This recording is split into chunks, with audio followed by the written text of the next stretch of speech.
Hi, I'm Dr. Elliot Adam from ElliotOracle.com. I'm also the author of Fearless Tarot, How to Give a Positive Reading in Any Situation, which is due out from Llewellyn Books this October and is already available for pre-order at Llewellyn Books website or also on Amazon.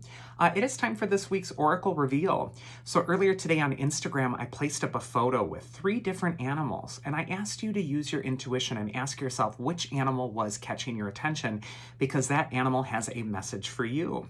So the animals, if you're just joining us, were the dog, the eagle, and the cow. So just ask yourself right now, which animal is getting stuck in your head? It doesn't have to be your favorite animal, it just has to be the one that's kind of nudging at you a little bit at this time. For those of you who picked the dog spirit, the card says, be loyal to what you love. And dog is an archetype for loyalty, friendship, connection. So sometimes this card will come up, or this animal archetype will come up when it's time to connect again, or when it's time to be loyal to somebody else or show your best traits. The dog is a service animal. So oftentimes this animal will come up when you need to be of service in some way. The first card for the dog people is where it's best to place your focus this next week. And we got the Queen of Wands. How interesting. She's there with her little black cat. When we see the Queen of Wands, she is the archetype for standing up for what makes you unique. When this deck was drawn in 1910, black cats were considered pretty taboo. They were considered unlucky, or that they might even be associated with witches. And when we see the Queen of Wands here, she's got her little black cat front and center on the card.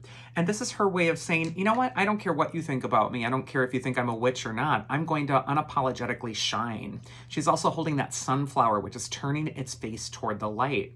So when the Queen of Wands comes up, she's really telling you that you need to be unapologetically you. You really need to focus on the bright side. And you also maybe need to be a little bit more vulnerable this next week and reveal something about yourself that may be something you're afraid to share or afraid to express. But the Queen of Wands says if you're open, if you're vulnerable, that's actually going to be a key for people finding you very charismatic or interesting or wanting to get to know you or even help you in some way. And then also the Queen of Wands is a wonderful archetype for a wise counselor or someone who's really helping you through, or maybe even you helping others through a challenging time. Advice from your inner wisdom, if you pick the dog, is the Page of Swords. So again, we get this defensive figure. He's holding up that sword as if he's expecting an attack or a battle. And the imagery is kind of contrasting that first message we were talking about. This is a time to lower unnecessary defenses. This could also be a time where you really want to be careful of your communication, because your words are really important. They're being heard. And you have to monitor whether your words are cutting other people to shreds, or if they're supportive, if they're uplifting, or if they're of service. So just ask yourself, if I'm communicating in a way right now, is it making other people feel better after my interaction when I leave, or are they feeling worse? And so this is just saying to take responsibility for the words that you put out into the world. And also with that Queen of Wands right next to it, lower the defenses. Let people get to know what's really going on with you. Share your vulnerabilities with kindness and really resolve some relationship issues. And then finally, the mythic archetype for the people who pick dog is the sun god Apollo. He's the god of music, divination, prophecy. And whenever he comes up, he's telling you to express yourself either through the arts or through something on a deeper level. Apollo is the one who sheds the truth on matters. So this could be also a time to get in touch with your own truth and also be a beacon of light to others. It's also not lost on me that that sunflower-bearing Queen of Wands is coming up with Apollo. This could be a time, again, to turn your face toward the light. For the people who picked Eagle, Eagle said spirit has your back. And whenever we're attracted to Eagle, it's a time to transcend. It's time to circle over your life and look at your life through the wise eyes of your higher self or your spirit. Where it's best for Eagle to place their focus is the Seven of Swords. And here we see the man. His homeland has been invaded by that army. They're all deciding how they're going to divide up his conquered territory. And this man can't fight the army all by himself, so he's sneaking into the enemy camp and he's stealing away their weapons. And he's thereby destroying that army without even having to fight or kill anybody. And the Seven of Swords will come up when you're up against an obstacle. There's something that looks like an invading army in your own life. And you're like, my God, how do I fix this? How do I change this? And the Seven of Swords says, use your wits, use your intelligence. It's not over till it's over. There's always a way around things. There's always a way to kind of, bypass the initial rejection or the first no you receive. And this is a card of tenacity and not giving up. Advice from your inner wisdom, if you pick the Eagle, is the Two of Swords. So another swords card, but not a really violent or scary swords card. The Two of Swords is all about the law of in-between. The woman on this card is in between two swords. She's in between the new moon and the full moon. She's in between the sky and the sea.